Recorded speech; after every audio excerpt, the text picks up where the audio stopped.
They say every family has its secrets, but I always thought mine was different. My dad was the most honest, dependable man I'd ever known. At least, that's what I thought, until the day I found a hidden safe buried beneath the basement floorboards. The key to unlocking it wasn't just missing, it was buried with him. What I found inside changed everything I thought I knew about him, about our family, and about myself. When my dad passed away 2 years ago, it left a void that nothing could fill. He was the kind of man who never raised his voice, always had a kind word, and could fix just about anything. My mom and I were devastated, but we tried to carry on as best we could. She took care of the house upstairs, while I avoided the basement altogether. That was his space, messy, cluttered, and filled with the echoes of his tinkering late into the night. A few weeks ago, I finally decided it was time to clean it out. Not because I wanted to, but because the leaky pipes down there had started causing trouble, and I couldn't avoid it anymore. The basement smelled of damp concrete and old wood. Dust coated every surface, and cobwebs hung in the corners like forgotten memories. I started by clearing the shelves, then moved to the old workbench where he used to fix everything from radios to lawnmowers. Each tool, each scrap of paper, felt like a piece of him, and I couldn't help but smile through the tears. Then, I got to the floor. The linoleum was cracked and peeling, so I decided to rip it out entirely. That's when I saw it. A small, rusted metal safe embedded in the concrete. It was about the size of a shoebox, with a keyhole in the center. My heart raced. My dad had never mentioned a safe, and I'd never noticed it before. What could he have hidden in there? I spent the next hour trying to open it. I pried at the edges with a screwdriver, tried every old key I could find in the house, but nothing worked. The safe was solid, unyielding, and maddeningly mysterious. I decided to call my mom. "Did Dad ever mention a safe in the basement?" I asked, trying to sound casual. There was a long pause on the other end of the line. "Yes," she finally said, her voice quieter than usual. "He mentioned it once, years ago. He told me it wasn't important, but if you ever found it, it meant there was something you needed to know." Her words sent a shiver down my spine. What could he have been hiding? Why would he want me to find it, but not her? I searched every corner of the basement, tore through his old toolboxes, and even rummaged through the attic where we'd stored his things after he passed. Nothing. No key, no clues, just the maddening weight of the safe and its secrets. That night, as I lay in bed, I remembered something. My dad always wore a small, ornate key on a chain around his neck. It was old and delicate, a family heirloom he never took off. We'd buried him with it. The next morning, I drove to the cemetery. My hands gripped the steering wheel so tightly my knuckles turned white. I felt sick, guilt and curiosity warring inside me. Was I really about to disturb my father's grave for the sake of a mystery? At the cemetery, I spoke to the caretaker. It took hours of paperwork and convincing, but eventually, he agreed. The process was slow, methodical, and unbearably heavy. When they opened the casket, I almost couldn't look. But there it was, the key still around his neck, as if he were guarding it even in death. I whispered an apology as I took the chain. The key felt warm in my hand.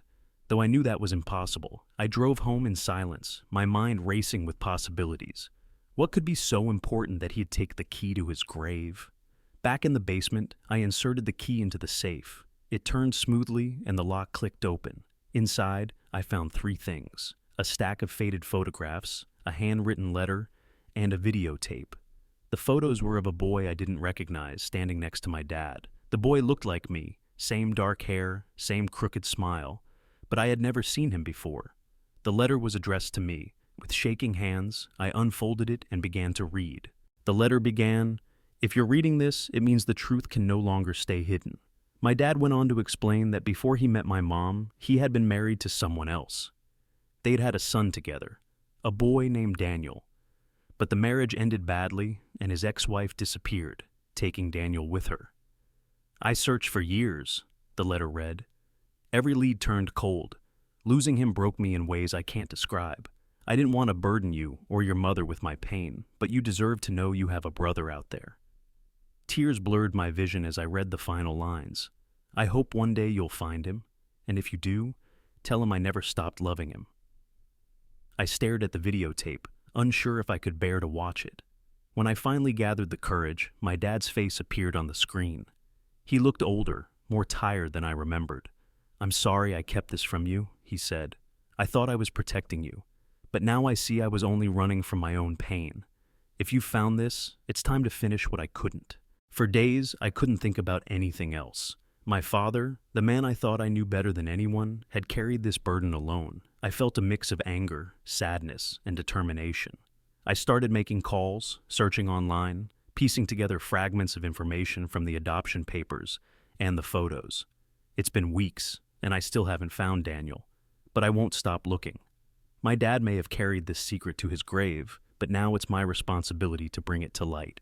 What would you do if you uncovered a family secret like this? Would you go to the ends of the earth to find the truth, or would you let it rest? Let me know in the comments. I could use all the advice I can get. When I bought my first house, I was ecstatic. It was an old, charming property with plenty of character. But there was one thing that didn't sit right with me: the basement door. It was sealed shut, bolted, padlocked, and reinforced like something out of a horror movie. I thought it was just a quirky old feature until the day I broke it open. What I found inside wasn't just strange. It changed everything I thought I knew about the house, the previous owners, and even myself. The house was a fixer-upper, the kind of place real estate agents call a hidden gem. It was nestled in a quiet neighborhood with creaky wooden floors and stained glass windows that caught the sunlight just right. It was perfect, or so I thought. The basement door caught my eye on the first walkthrough. It was at the end of a narrow hallway made of thick, heavy wood. Unlike the other doors in the house, this one had been sealed tight with metal reinforcements and 3 padlocks. The real estate agent laughed when I asked about it. "Oh, that's just an old storage area," she said. "The previous owners didn't want anyone messing around down there." I was curious, but I figured I'd deal with it later.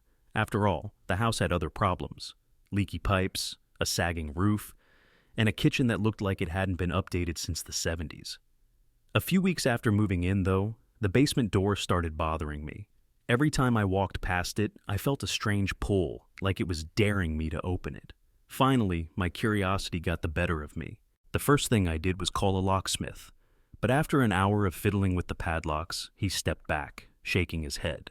"These aren't just old locks," he said. "They're custom made. You'll need a specialist." Frustrated, I decided to take matters into my own hands. I borrowed a crowbar from a neighbor and started prying at the door. It took hours, sweat pouring down my face, muscles burning. But eventually, the wood splintered and the locks gave way. As the door creaked open, a wave of cold, stale air hit me. The basement was pitch black, the kind of darkness that feels alive. I grabbed a flashlight and stepped inside. The first thing I noticed was the smell. It wasn't just musty. It was metallic, like rust and something faintly sweet. The second thing I noticed was the floor. It wasn't concrete like I'd expected. It was dirt, uneven and damp. As I shone the flashlight around, I saw shelves lined with jars, hundreds of them.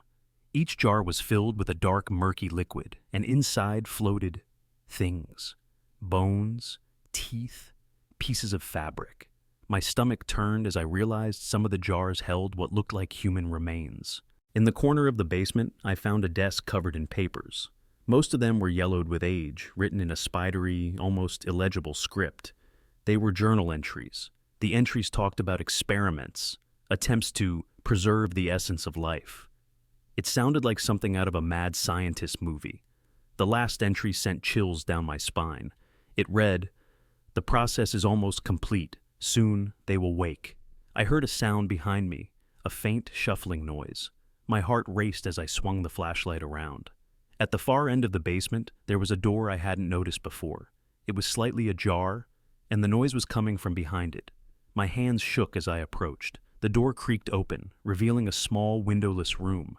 In the center was a large tank filled with the same murky liquid as the jars, and floating inside was a person, or what used to be a person.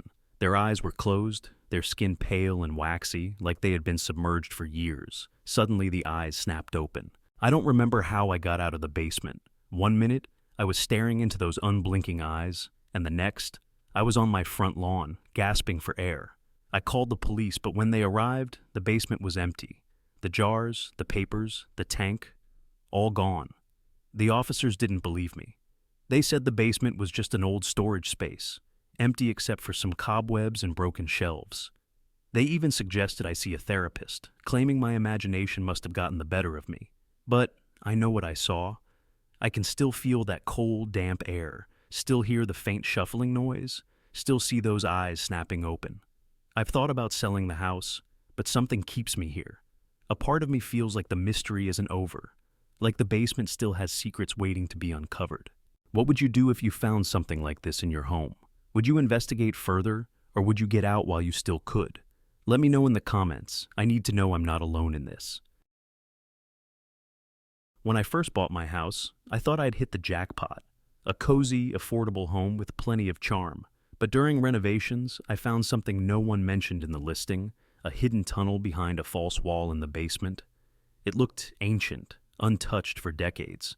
At first, I thought it was just an oddity of an old house. I was wrong. What I found inside should never have been uncovered. The house was perfect, or at least it would be once I fixed it up.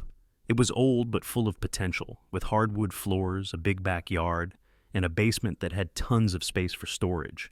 The basement itself was one of the selling points, dry, spacious, and well lit, which is rare for older homes. I started working on renovations a week after moving in. The basement was mostly bare, except for one strange feature, a section of the wall that looked off. The bricks were a slightly different color, and they didn't line up with the rest of the wall. It was subtle, but once I noticed it, I couldn't unsee it. Curiosity got the better of me. I tapped on the wall, and it sounded hollow. After an hour of debating whether I should leave it alone, I grabbed a hammer and started chipping away at the bricks. It didn't take long to break through, and what I found made my breath catch. Behind the wall was a narrow tunnel, its entrance framed with rotting wooden beams. The air that wafted out was damp and cold, carrying a faint, metallic smell. The tunnel sloped downward, disappearing into the darkness. My flashlight barely made a dent in the black void, but I could tell it went far deeper than I expected. I hesitated before stepping inside. Every rational part of me screamed to seal the wall back up and forget I'd ever seen it. But I couldn't. I had to know where it led. The tunnel walls were made of rough stone, slick with moisture. As I walked, the metallic smell grew stronger, mingling with a faint, musty odor. The deeper I went, the more the walls began to change. Carvings appeared. Strange symbols etched into the stone. They weren't random scratches. They looked deliberate, almost ritualistic. After about 50 feet, the tunnel opened into a small chamber. At the center was a stone pedestal, and on it sat a wooden box, dark with age and bound with iron straps. Around the pedestal were more carvings, this time in a language I didn't recognize. The symbols seemed to pulse in the dim light of my flashlight, as if they were alive. I approached the box, my heart pounding. It was locked, but the lock was rusted and fragile. With a little effort, I managed to break it open. Inside was a collection of items: a dagger with a blackened blade, a bundle of faded letters tied with twine, and a glass jar filled with what looked like dried herbs, or maybe bones. One of the letters caught my attention. It was written in shaky handwriting and dated over a century ago. The words were chilling. "To whoever finds this, leave it be. The curse must remain contained. Do not disturb the offerings. Do not take the blade. Do not open the jar. Leave now and seal the tunnel behind you. You have been warned." My blood ran cold. I stumbled back, nearly dropping the letter. That's when I heard it, a faint whisper, like a breath against my ear. I swung my flashlight around, but the chamber was empty. Or so I thought. The air grew heavier, and the carvings on the walls seemed to glow faintly. Shadows flickered at the edge of my vision, moving in ways they shouldn't. The whispering grew louder, turning into guttural, inhuman murmurs. My flashlight began to flicker, plunging the chamber into intermittent darkness. Then, I saw it. A figure standing at the entrance of the tunnel. It was tall, impossibly thin, and its eyes glowed with a dull red light. My flashlight flickered off completely, and the whispers turned into a deafening roar. I ran. I didn't look back. I stumbled through the tunnel, my hands scraping against the rough walls as I clawed my way back to the basement. When I finally reached the entrance, I shoved the bricks back into place, piling furniture against the wall for good measure. It's been weeks since I sealed the tunnel, but I still don't feel safe. At night, I hear faint scratching sounds coming from the basement, like something is trying to get out. Sometimes I think I hear whispers, soft and distant, calling my name.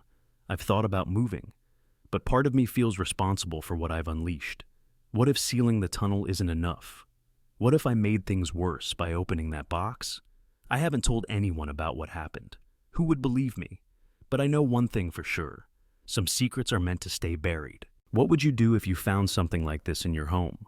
Would you open the box, or would you leave it alone? Let me know in the comments. I need to know I'm not the only one who would make this mistake.